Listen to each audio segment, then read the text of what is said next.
Bedaannya nanti itu di buku besar. Di buku besar itu kalau perusahaan dagang bakalan ada buku besar pembantu utang sama buku besar pembantu piutang.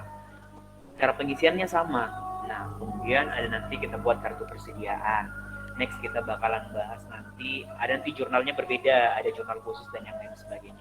Mungkin yang udah mengulang kayak Amin, kayak Dina dan yang lain sebagainya mungkin bisa paham.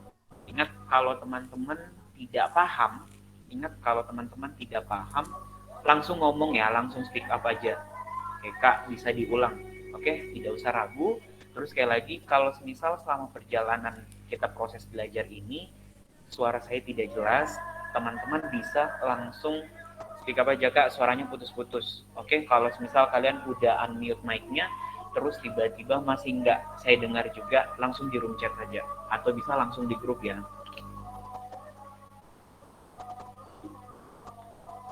Saya coba share screen dulu.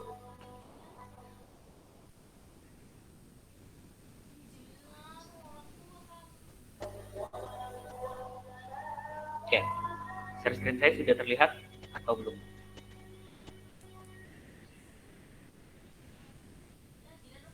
Sudah, Kak. Oke, sudah ya. Oke. Uh, Sekarang kita bakalan coba mengerjakan dari neraca saldo ayat jurnal penyesuaian, teman-teman lihat ya, ayat jurnal penyesuaian atau AJP sama neraca lajur. Kita ngambilnya di neraca saldo dulu, ya kan? Karena kalau kita mundur ke jurnal, karena kan teksnya dia seperti ini. Nanti kan harusnya tuh di sini kan ada buku besar.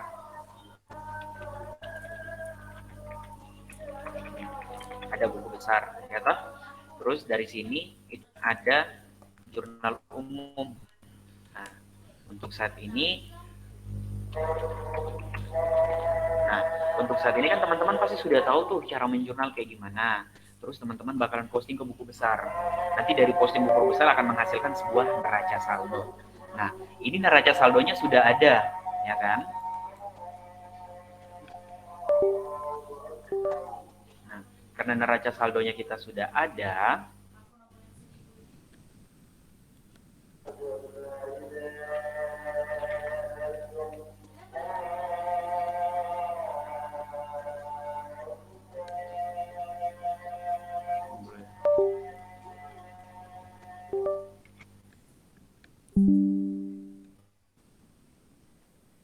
ini soalnya sama dengan soal di soal yang kemarin ya, soal nomor 9 tuh.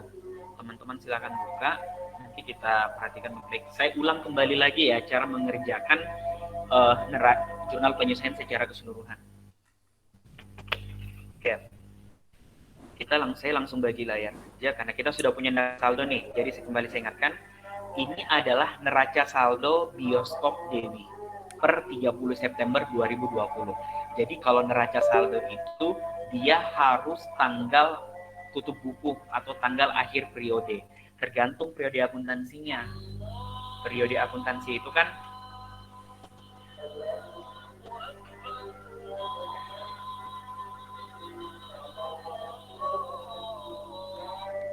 nah, periode akuntansi itu kan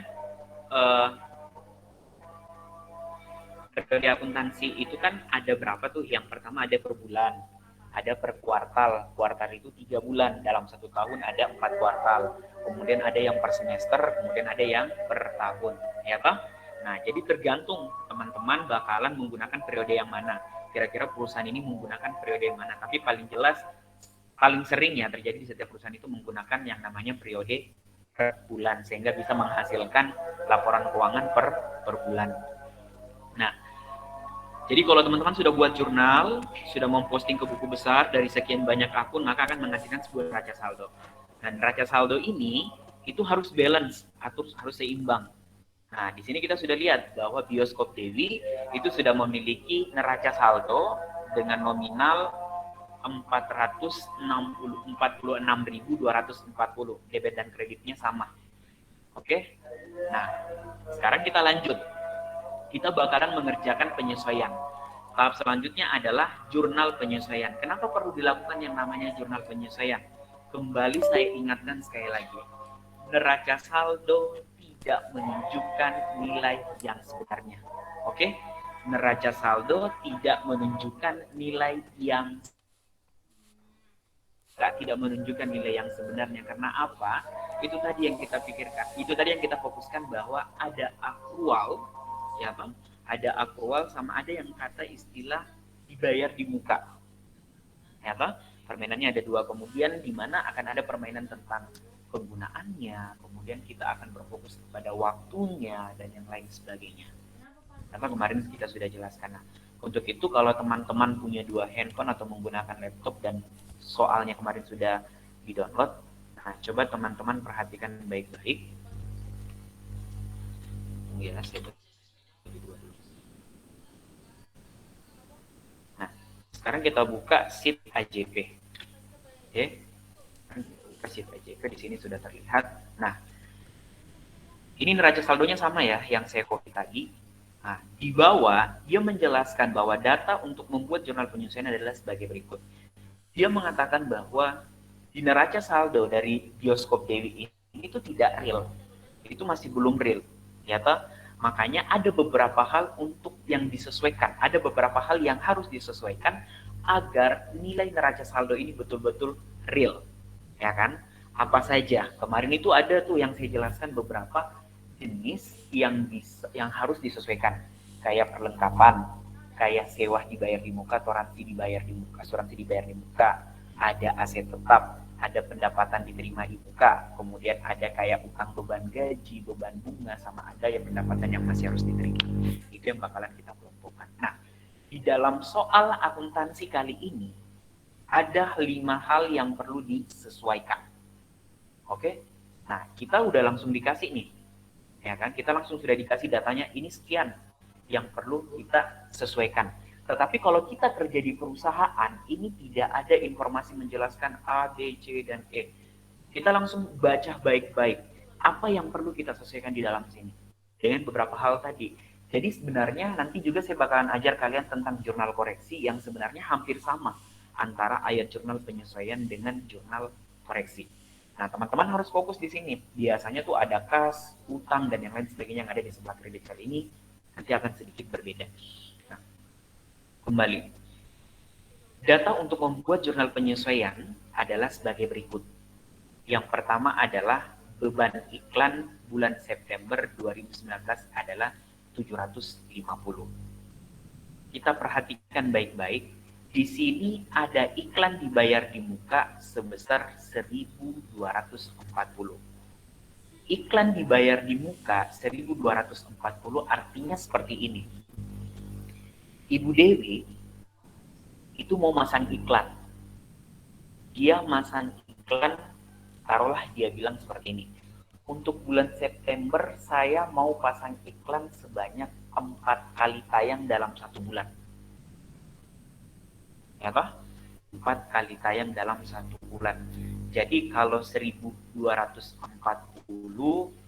taruhlah iklan dibayar di muka ini untuk menayangkan selama 1 bulan itu ada misal ada 4 kali dan total biayanya adalah 1.240. Nah, karena kita bayarnya di awal, iklan kita belum ditayangkan, makanya itu menjadi sebuah aset, bukan beban iklan. Kalau dia diakui sebagai beban ketika itu sudah dikorbankan, sudah ada pengorbanan, artinya dia sudah dibebankan, artinya kita sudah mendapatkan feedbacknya ya, kita udah tayangkan iklannya, makanya kita bayar. Nah, kali ini tidak, dia membayar untuk iklan 1 bulan tersebut di awal bulan dengan nominal 1.240. Data penyesuaian mengatakan bahwa beban iklan bulan September adalah 750. Nah, dia mengatakan bahwa iklan dibayar di muka itu 1.240. Jadi, untuk 4 kali tayang. Nah, ternyata yang baru tayang itu baru berapa kali? Misal baru 2 kali. Sehingga total yang menjadi beban itu baru 750. Berarti aset kita, iklan dibayar di muka sudah bukan lagi 1.240. Tetapi senilai 700 tetapi sudah berkurang. Berapa kurangnya? Sebesar 750 karena ini yang sudah menjadi beban. Ya, apa? Kembali kita fokuskan. Kalau iklan, kalau ada kata dibayar di muka di dalam neraca saldo, fokus yang kita cari adalah bebannya. Oke? Nah, sekarang kita buat jurnalnya. Jadi kita langsung buat 30.09.2022.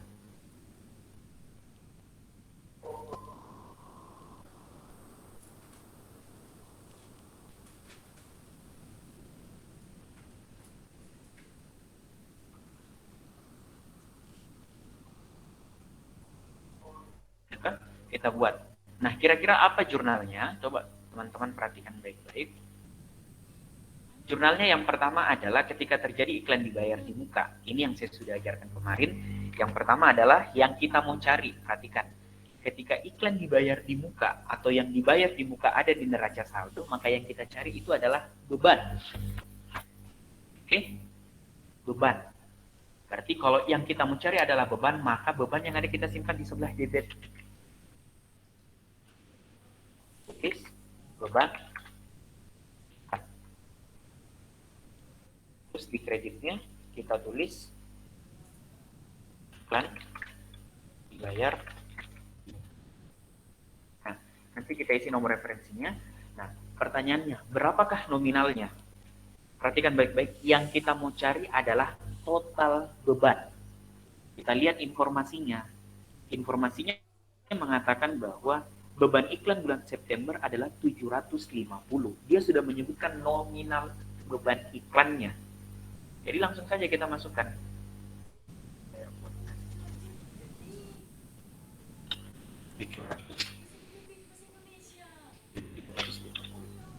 Artinya, karena beban iklan ini saldo normalnya ada di sebelah debit. Kalau dia bertambah disimpan di debit, kalau dia berkurang disimpan di kredit. Itu tadi, beban iklan ini kan 1240, itu harus berkurang. Nah, kita simpan di sini kurangnya, makanya kita catatnya di sebelah kredit. Berapa yang harus berkurang adalah senilai 750 yang sudah menjadi beban. Itu tadi yang saya bilang bahwa iklan dibayar di muka, bahwa neraca saldo ini bukan nilai yang real. Jadi iklan dibayar di muka yang awalnya diakui sebesar 1240 itu salah. Kita harus kurangkan 750 karena itu sudah menjadi beban. Nah, kita lanjut lagi. Tanggal 30.09.2022. Kita lihat yang kedua lagi. Sewa film yang menjadi beban September 2019 adalah 3.370. Sewa film dibayar di muka. Ini sama konteksnya tadi. Kalau misal dia sewa film nih, dia mau sewa film tersebut untuk 1 bulan dengan tayang finalnya adalah 4.000. Sama tadi, ternyata karena mungkin di bioskop itu kurang peminatnya, makanya jadwal tayangnya dikurangkan. Sehingga masih ada yang menjadi asetnya kita. Ya kan? Maksudnya asetnya kita seperti ini. Jadi kalau misal nanti film tersebut kita kontraknya 14 kali tayang ya. 14 kali tayang kita gunakan. Ternyata di dalam kita akan mengklaim dia sebagai sewa film dibayar di muka sebagai asetnya. Ya kan? Nah, artinya kalau semisal yang tayang baru sekitar 10 kali tayang. Berarti masih ada 4 kali tayang nih yang 4 kali film tersebut belum tayang.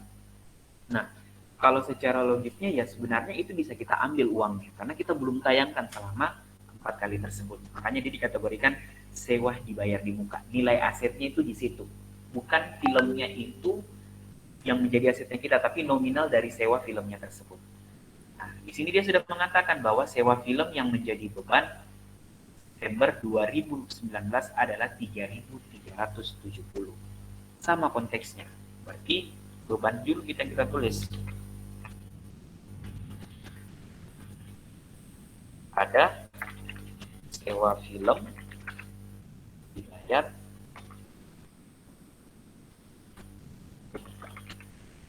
apa nominalnya? Kita lihat berapa yang menjadi beban. 3.370.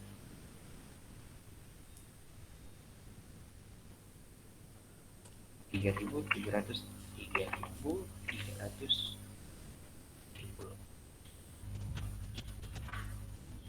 ya kan?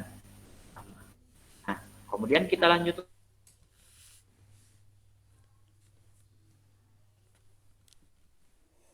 pajak tontonan dibayar di muka. Maksudnya ini bagaimana? Kalau sependek pemahaman saya, artinya kan kalau kita setiap nonton film itu sebenarnya kan ada pajaknya tuh, ya kan? Nah, mungkin istilahnya dia ini adalah asumsi ya, asumsi rapel. Dia diasumsikan kalau misal kita target kalau semua seat full, berarti pajaknya sekian, ya kan? Nah, karena dia belum ada yang namanya sebelum film tersebut ditayangkan, maka pajaknya sudah dibayar di awal. Nah, ini konteksnya sama, dibayar di muka juga. Lihat baik-baik.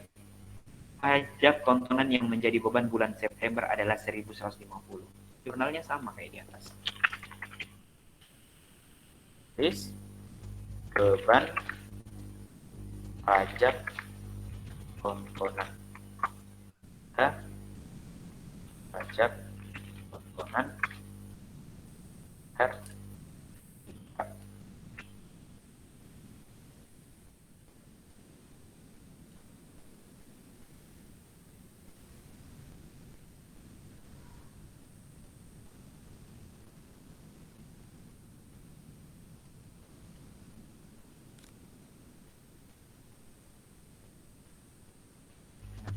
Berapa nominalnya? Kita lihat tadi berapa yang sudah menjadi beban. Yang menjadi beban itu adalah 150. 1.150. Kita lanjut lagi tanggal 30/09/2022. Beban penyusutan peralatan untuk bulan September 2019 sebesar 120, sedangkan gedung penyusutannya adalah 70. Nah, perhatikan baik-baik ini yang saya bilang. Peralatan 7.200. Kenapa dia perlu disesuaikan? Kembali saya ingatkan, neraca saldo tidak menunjukkan nilai yang real. Di mana di dalam neraca saldo terdapat sebuah aset tetap berupa peralatan sebesar 7.200. Yang dimana nilai 7.200 ini sudah bukan nilai yang real. Kenapa bisa Kak dia langsung diakui sebagai nilai yang tidak real? Itu karena kamu sering melipat bantalnya, makanya meletus. Hati-hati. Nah, koordinat honor. Nah, kenapa dia bisa 7.200? Nah, fokusnya itu tadi yang saya bilang. Karena kalau kita misal beli peralatan di bulan Januari sebesar 7.200. Peralatan, taruhlah mesin fotokopi. Kita beli mesin fotokopi ini 7.200. Setelah kita pakai di akhir Januari. Kemudian kita mau jual. Pertanyaannya, berapakah nilai yang kita mau jual? Apakah sama dengan 7.200? Tentunya tidak. Apakah kita langsung bilang, beli nih 6.000, waktunya saya beli. Kan kebiasaan tuh kalau kita di sini, ini handphone gue, mau beli, baru pemakaian 1 bulan, 7 juta saya belikan, ambil mau 5 juta. Dengan asumsi yang tidak jelas. Kalau orang akuntansi itu tidak bisa. Kita harus menghitung nilai penyusutannya. Nilai yang berkurang dari aset tersebut. Jadi peralatan ini 7.200, setelah kita beli, sampai dengan akhir periode, itu berapa sih nilainya? Nah, hanya karena dia belum menunjukkan nilai yang pasti. Mungkin kurang lebih nilainya adalah 80% lah. Bahwa kita asumsikan handphone ini kurangnya, karena saya cuma pakai 1 bulan, kurangnya hanya sekitar 200.000. Jadi beli ini sekitar 6.800.000. Itu kebenaran berkurangnya itu cuma sekitar 80%. Karena dia tidak benar dan asumsinya itu masih 80%, makanya dia dimasukkan sebagai akumulasi penyusutan peralatan. Dan yang pada dasarnya nilai peralatan ini bakalan terus terbawa sebesar 7.200. Nah, seperti yang saya bilang, kalau kita mau membuat penyesuaian dari aset tetap, kita langsung tulis beban penyusutan peralatan sama akumulasi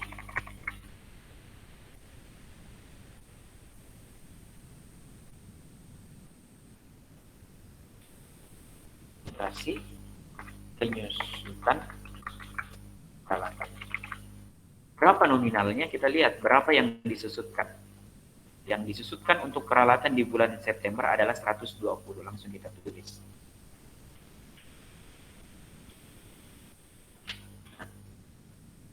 Teman-teman perlu tahu, kali ini sistemnya gampang. Dia langsung menyebutkan sekian beban penyusutan peralatan.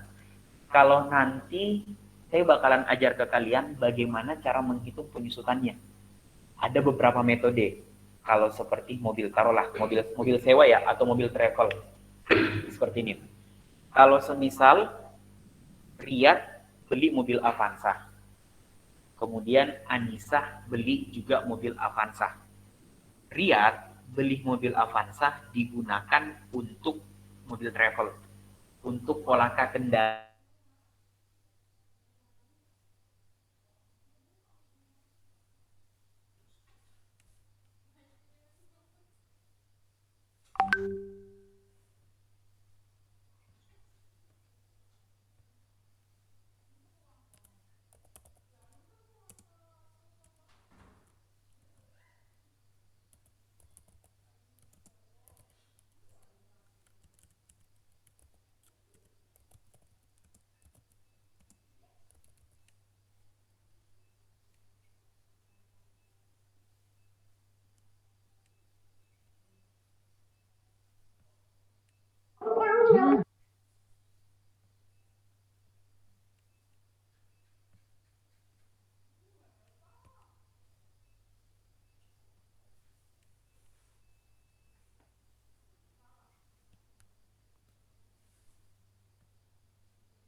Suaraku masih terdengar jelas?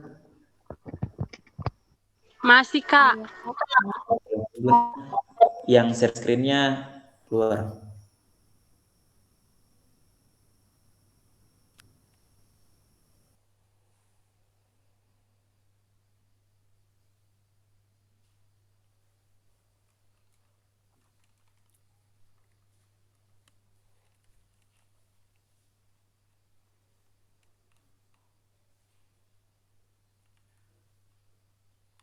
besok deh dapat lihat itu anu kalau sama dia bilang beda tipis sih, beda sedikit mungkin. Siapa tahu mungkin dia tidak di kamarnya, makanya dia bilang beda tipis. Oh, nanti kita lihat. Tapi kalau begitu di situ yang penting masih bagus sih jalan di situ. Dan type C. Dia nggak mau kalau bukan pakai cas ori. Ada notifnya. Iya kan? Jadi sekali untuk kondisi. Dia nggak mau kalau begitu dia. Tapi memang benar. HP-nya nggak mau, HP-nya nggak mau.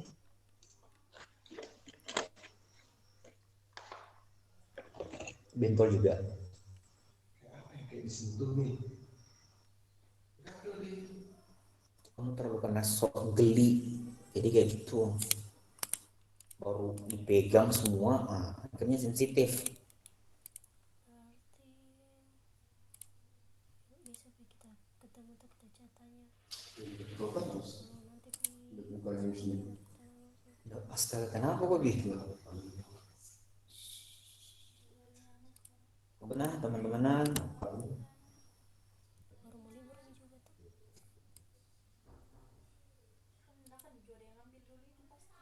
Kalau mau libur masuk itu. Aduh, kok nggak bisa ini? Nanti kalau ketemu sekarang sini hari minggunya kita datang ke sini. Teman-teman ya, saya coba masuk kembali. Saya coba kembali pulang.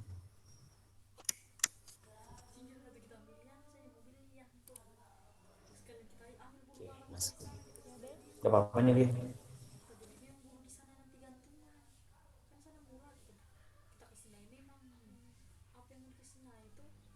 Suaraku sudah terdengar jelas. Lihat dulu kalau sesuai ada juga yang tidak angkat kaki. Suaraku terdengar jelas?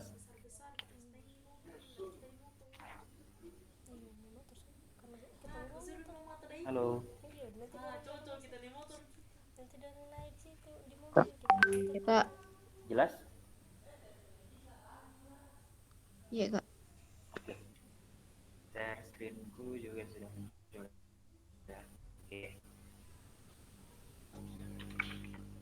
hanya be harus dia yang nggak jalan duluan di depan, kita di belakang. Kalau biasa kita balap, kita dimarahin saya ini kalau saya Nah, ditarik. kemudian kita ingat penyesuaian. Ini yang perlu kalian ketahui, semua aset tetap itu wajib untuk disesuaikan.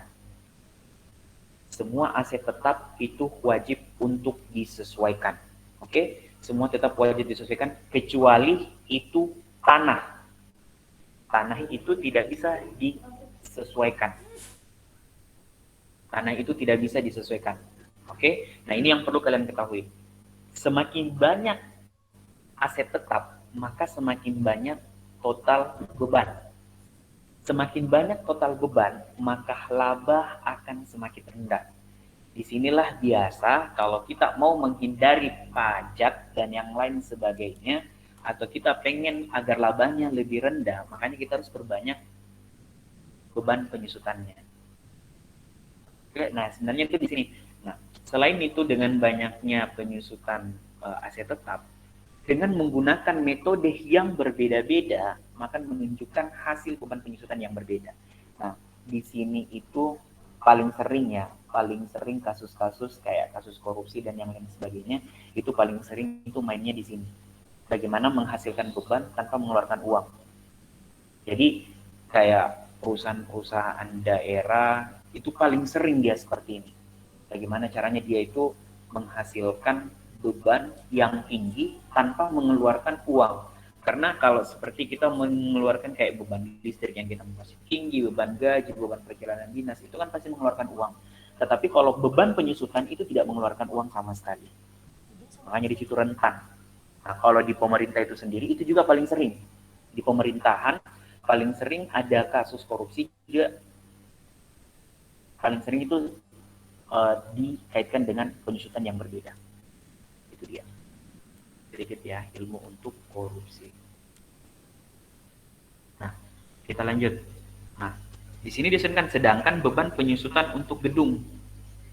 Sama, langsung kita tulis saja beban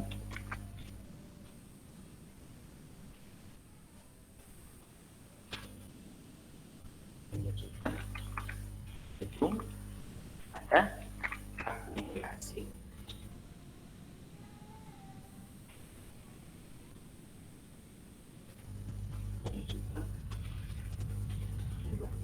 berapa nominalnya, kita langsung lihat berapa deh yang 70.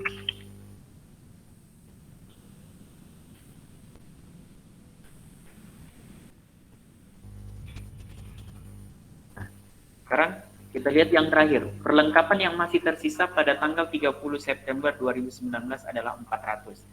Ini yang perlu kalian ketahui. Perlengkapan perlu disesuaikan karena adanya proses penggunaan. Perlengkapannya 1.600. Apakah ini sudah real? Tentunya tidak, karena perlengkapan 1.600 itu berada di neraca saldo, sedangkan neraca saldo tidak menunjukkan nilai yang sebenarnya. Kenapa bisa begitu konsepnya? Seperti tadi, kalau semisal kita, kembali saya ingatkan Pak, kalau semisal kita belinya spidol, kita beli spidol 2, satu spidol harganya 10.000 di awal bulan. Secara otomatis kita akan mencatat tuh perlengkapan pada kas sebesar 20.000. Dan perlengkapan ini bakalan muncul sampai di neraca saldo sebesar 20.000.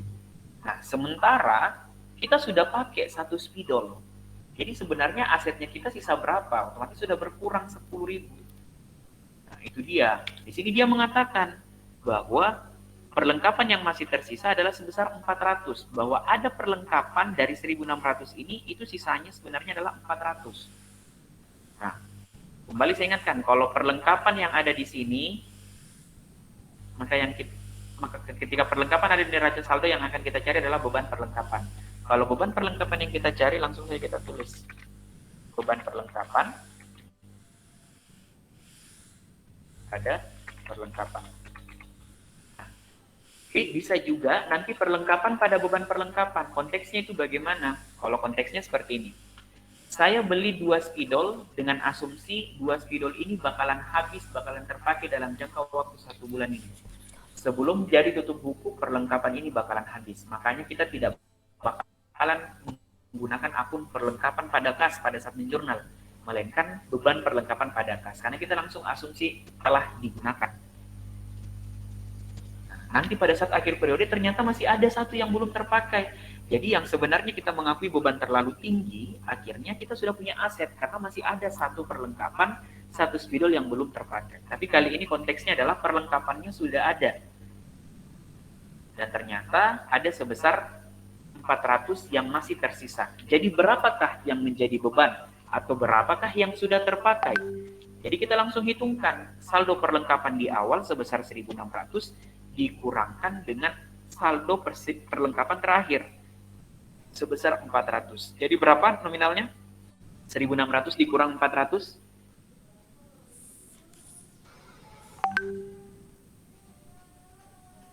Berapa? 1.200. 1.400. Sudah selesai untuk AJP-nya. Nah, ingat AJP ini jurnalnya sedikit pasti seimbang tapi belum tentu benar.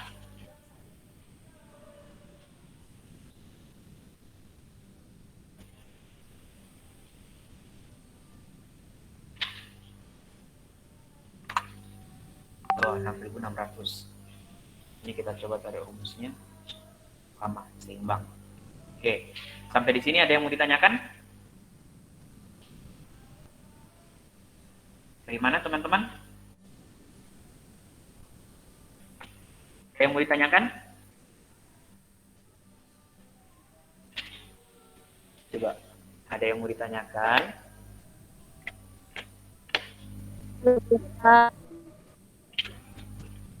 Oke, aman ya? Nah, sekarang kita masuk neraca lajur. Nah, apa itu neraca lajur? Neraca lajur itu istilah akuntansi. Kalau istilah akuntansi lainnya juga adalah worksheet, kertas kerja. Ini lumayan panjang modelnya. Oke? Di sini kita sudah bisa tahu berapa laba kita dan kita sudah bisa tahu apakah kita juga laba atau rugi. Oke? Nah, neraca lajur ini itu tadi setelah jurnal umum, buku besar, neraca saldo, ya jurnal penyesuaian, baru kita ke neraca lajur. Jadi coba teman-teman perhatikan. Kalau teman-teman sudah salah di jurnal umum, berarti salah di buku besar, berarti salah di di neraca saldo, salah di AJP. Itu dia akuntansi. Jadi pada dasarnya itu jurnalnya memang harus benar. Kalau sudah salah ya sudah pasti salah. Kita salah mengetik nominal, sampai akhir pun juga salah. Dan coba kalian lihat, bukan mau mengajarkan overthinking ya. Coba kalian lihat. Kalau semisal ada nih, karena kalian salah menginput sampai labanya menjadi lebih besar, sampai orang tertarik untuk buat investasi, ternyata perusahaan ini hancur. Ya kan? Kayak berpikiran bagaimana ini begini dan yang lain sebagainya, bahkan merusak sebagian orang. Makanya teman-teman yang seorang accounting ini, kenapa kalian itu lebih penting? Sebenarnya bukan meremehkan jurusan-jurusan yang lain ya. Kalian merupakan salah satu bagian elemen terpenting dalam sebuah perusahaan. Kalau masalah keuangan ya sudah, menurutku kalianlah yang nomor 1, orang-orang akuntansi. Karena teman-teman juga bukan hanya sekedar pembukuan, teman-teman juga bisa melakukan analisis laporan keuangan nanti. Teman-teman sudah bisa menggunakan ROA, ROE, kemudian yang lain sebagainya, bahkan bisa mengidentifikasi perusahaan ini 5 tahun ke depan bakalan bangkrut dan yang lain sebagainya. Oke. Sekarang kita masuk di neraca lajur. Jadi untuk membuat neraca lajur di sini, neraca lajur itu ada 10 kolom dan ada yang 12 kolom. Nah, kali ini saya mengajarkan kalian 10 kolom. Kak, kenapa bisa kita bilang itu 10 kolom sementara yang kita share screen ini banyak sekali kolomnya? Dan kita hitung dari sini. 1, 2, 3, 4, 5, 6, 7, 8, 9, 10. Kalau dia 12 kolom, bertambah lagi 2. Oke?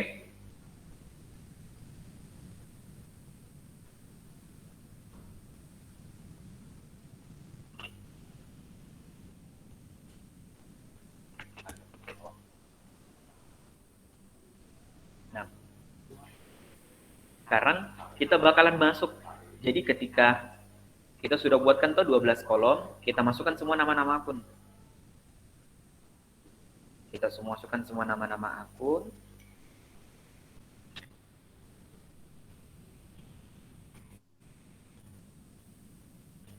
Masukkan semua nama-nama akun yang ada di neraca saldo. Baru kita masukkan semua saldo-saldo yang ada di neraca saldo yang ini tadi. Yang kita bilang masih belum real. Dimasukkan semua di neraca saldo. Sampai balance, sampai seimbang. Nah, sekarang kita masukkan di AJP. Apa yang kita mau isikan ini AJP? Tentunya bersumber dari ayat jurnal penyesuaian. Ya toh? Nah, yang pertama kita masukkan dulu adalah beban iklan. Adakah akun beban iklan di sini? Adakah?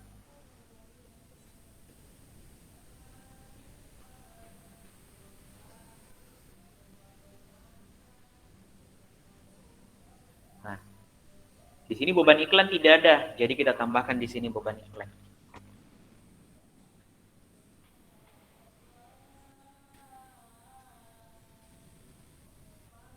Beban iklan.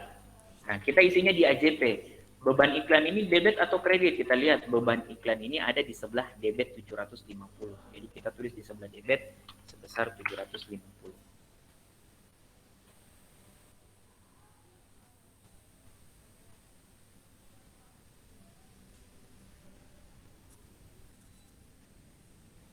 Sebesar 750 beban iklan. Beban iklan. Nah, kemudian apa lagi? Iklan dibayar di muka. Ada lagi 750. Ada iklan dibayar di muka, ada. Dia di sebelah mana? Kita lihat tadi. Dia di sebelah kredit. 750. Kita masukkan di sebelah kredit 750. Apalagi? Ada beban sewa sama sewa film dibayar di muka masing-masing 3.750. Beban sewanya di debit, sewa dibayar di mukanya di kredit. Kita masukkan beban sewa ada atau tidak? Tidak ada. Kita tambahkan lagi di bawah. Dia pasti di sebelah debit berapa tadi? 3.370.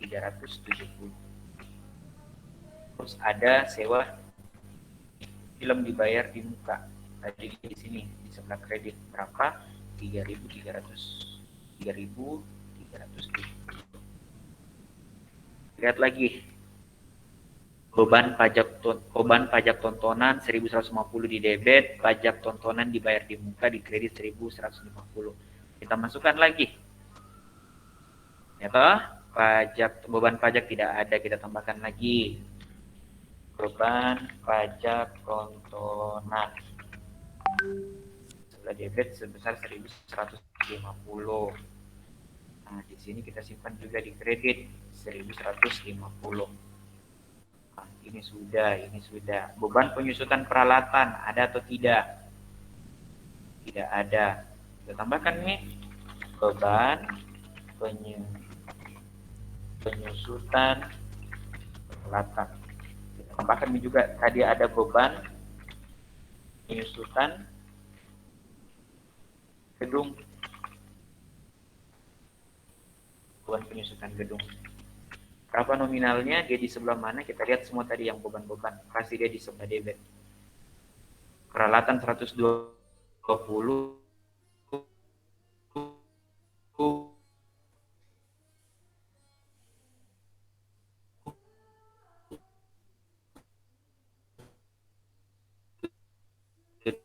Gedung 70. Peralatan 120. Bukan peralatan, gedung itu 70. Nah, kita lanjut lagi. Terakhir beban perlengkapan pada perlengkapan. Beban perlengkapannya di debit 1.200, perlengkapan di kredit 1.200. Kita tulis nih. Beban perlengkapan sebelah debit sebesar 1.200 dan kita tambahkan perlengkapan di sebelah kredit sebesar 1.200. Kalau Ini sudah selesai. Benar atau tidak? Survei membuktikan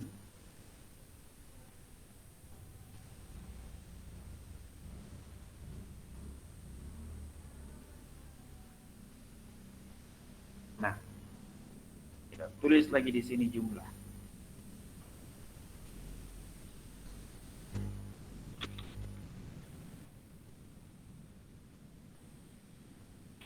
Ini harus seimbang. Tekan lagi rumus, kita total lagi. Nah, di atas. 1.600. Coba kita tarik di sebelah sini. 6.660. Totalnya sama. Sama dia dengan AJP. Nah, sekarang kita lanjut di kolom neraca saldo setelah disesuaikan atau NSSD. Neraca saldo setelah disesuaikan.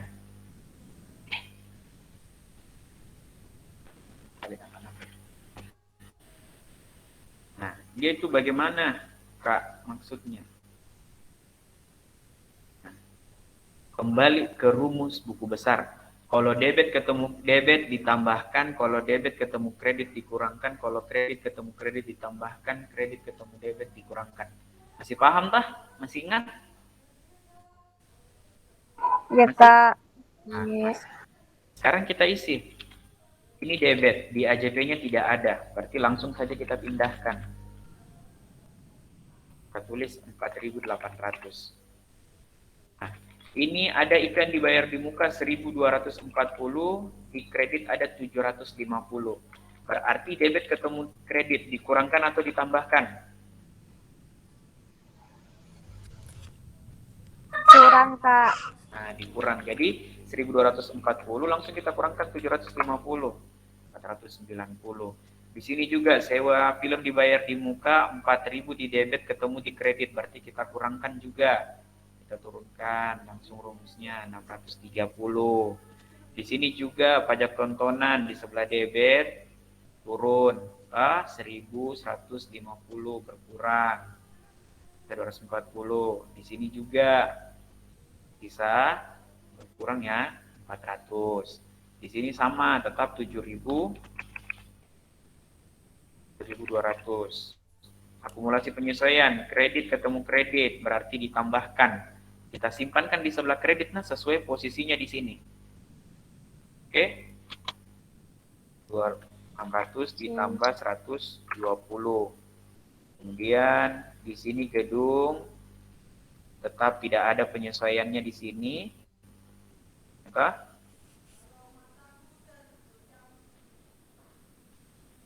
Nah, gedung tidak ada penyesuaiannya di sini.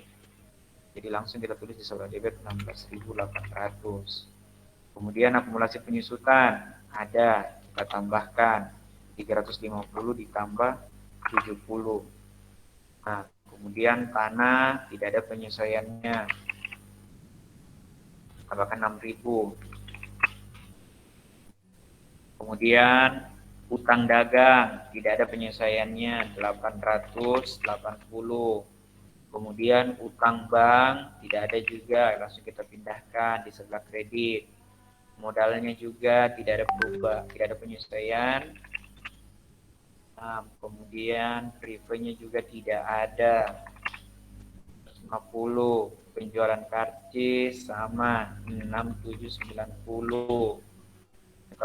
Pendapatan jasa yang menurutnya itu. Beban gaji tetap sama 1.740. Dan beban listrik juga tidak ada penyesuaian, langsung 620. Ini juga karena dia tidak ada di neraca saldonya, ini langsung kita pindahkan saja. Sesuai posisinya. Sekarang sudah terisi. Ini juga harus seimbang. Oke, ini juga harus seimbang.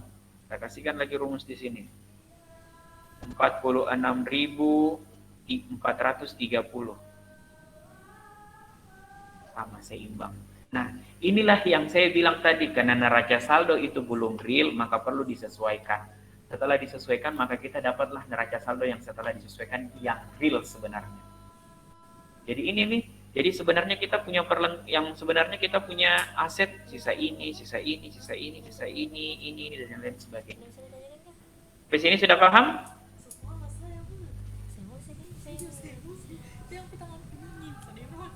Ada yang mau ditanyakan? Lanjut. Lanjut. Yang lain? Lanjut, Kak. Oke. Sekarang kita isi laba rugi dan laba rugi dulu. Perhatikan. Laba rugi. Akun-akun yang ada di dalam akuntansi terbagi menjadi dua. Ada akun real dan ada akun nominal. Ada akun real dan ada akun nominal. Akun nominal ini adalah akun sementara yang artinya bakalan habis, bakalan menjadi nol, atau bisa dikatakan adalah akun-akun laba rugi. Jadi kalau akun-akun yang muncul di laba rugi itu hanya ada dua, pendapatan dan beban. Jadi semua akun-akun yang terkait dengan pendapatan dan terkait dengan beban akan kita masukkan di laba rugi.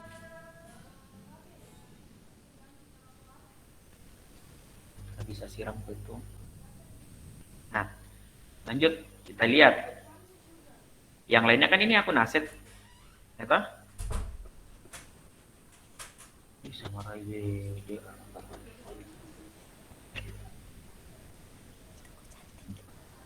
Akun pendapatan.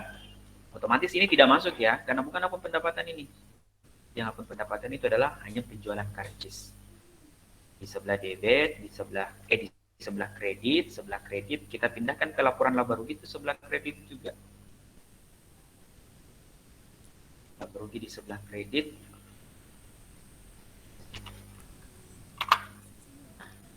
Apalagi beban.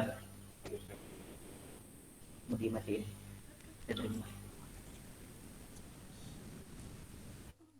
Matikan ini lagi kalau memang. Yang beban-beban semua dipindahkan juga. Ini merupakan akun beban. Galer mulu si Abi, kata 3 ler. Nah, ini beban, semua beban. Jadi kita pindahkan semua di kelompok laba rugi. Jadi selain pendapatan dan beban, jangan masukkan ke dalam kolom laba rugi.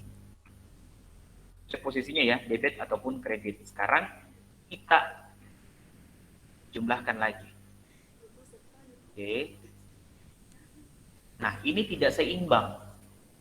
Jadi jangan takut, Kak, kenapa bisa laba rugiku ini tidak seimbang? Nah, disinilah yang kita harus ketahui bahwa kita mau mencari berapakah posisi labanya kita.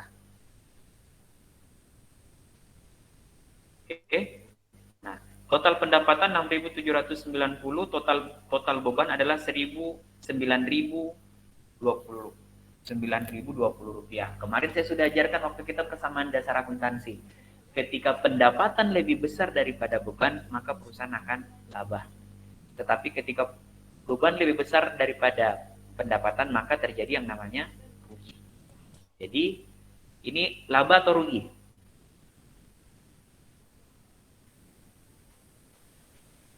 Laba atau rugi?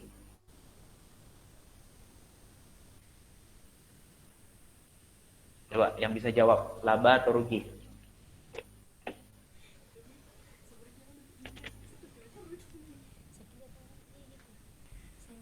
Yuk, siapa yang bisa jawab? Laba atau rugi? Rugi. Ya, dia adalah rugi karena lebih besar beban-bebannya. Bebannya 9.000 sedangkan pendapatannya cuma 6.000. Jadi perusahaan lagi rugi. Sini kita langsung selisihkan. 9.000 kurang 6.000. Tepatnya 2.230. Jadi total kerugian yang dialami perusahaan bioskop JB adalah 2.230. Kalau kita seimbangkan dulu.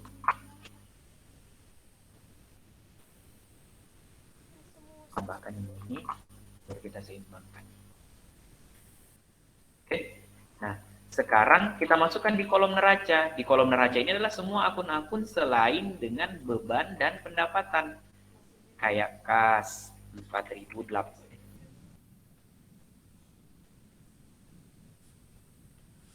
Kas 4.800.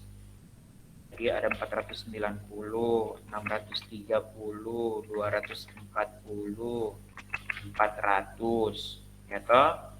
7.200. Kemudian 720. Kemudian ada 16.800. Kemudian 420. Ada 6.000. Kemudian ada 880. Ada 3.000, ada 34.620, ada 850. Ini posisinya ya, dia di sebelah 850. Pendapatan 6.007 ini tidak masuk ya. Terus beban-beban semua di bawah tidak masuk. Nah, sekarang kita totalkan lagi. Kita totalkan lagi 37.420. Di sini kita sudah bisa lihat. Di sini tidak balance juga. 37.420 dengan 39.640. Nah, ini harus kita selisihkan lagi. Dan selisihnya itu harus sama. Oke, selisihnya harus sama. Nah, sekarang kita selisihkan. 39.000 dikurang ini. Posisinya timbang. Kita tambahkan.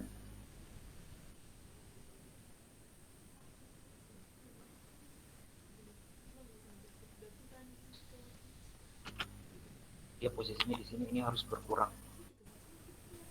39.000 dikurang ini. Ini kita kurangkan.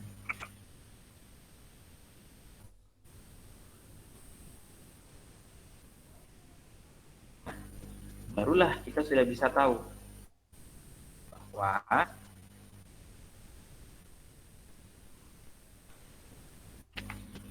rugi bersih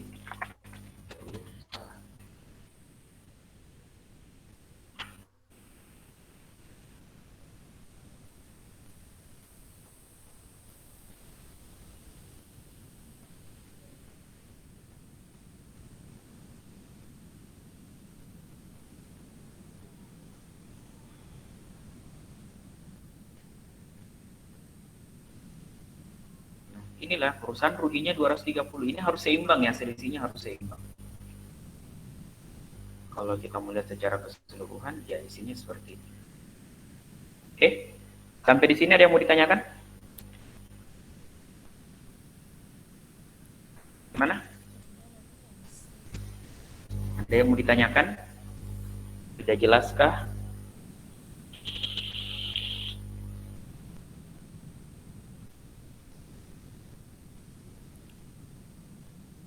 Sudah jelas? Ada yang mau ditanyakan?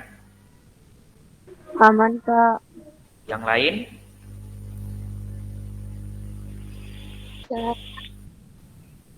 Oke.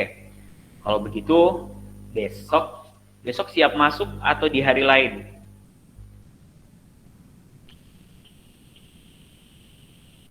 Nanti kita konfirmasi di grup ya. Nanti kita konfirmasi di grup. Nah, sudah tidak ada lagi yang mau ditanyakan?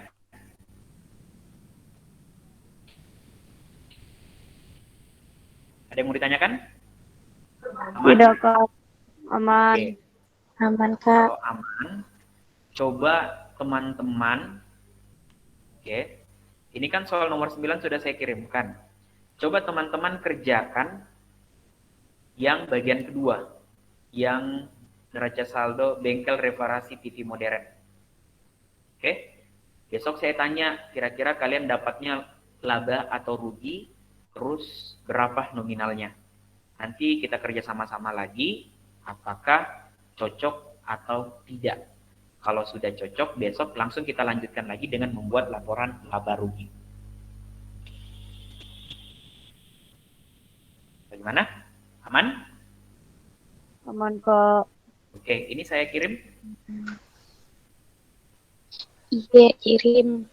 Oke, kalau begitu cukup pertemuan kita pada malam hari ini. Sekali lagi terima kasih untuk teman-teman yang sudah tetap semangat buat belajar akuntansinya dan tentunya tetap semangat ya untuk belajar akuntansi. Saya akhiri, billahi taufiq wal hidayah. Wassalamualaikum warahmatullahi wabarakatuh.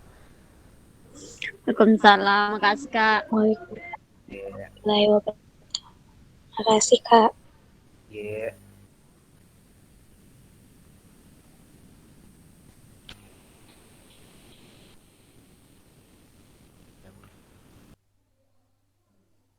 Wah, wah,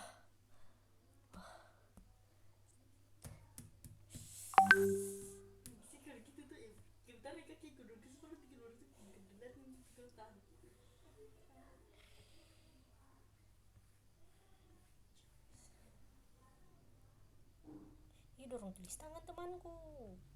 Banyak sih temanku yang dicatat, yang ditulis. Saya juga setengah saya tulis. Terus lanjut nih, sedikit lagi. Cuma tulis juga tapi sedikit memang.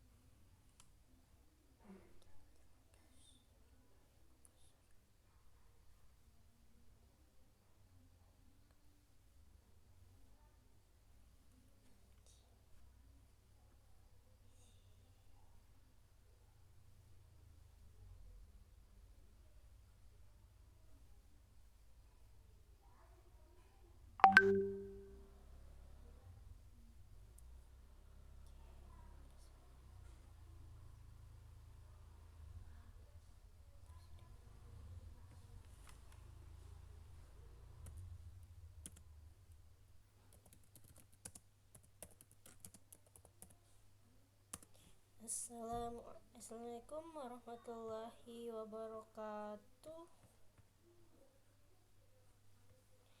Waalaikumsalam warahmatullahi wabarakatuh.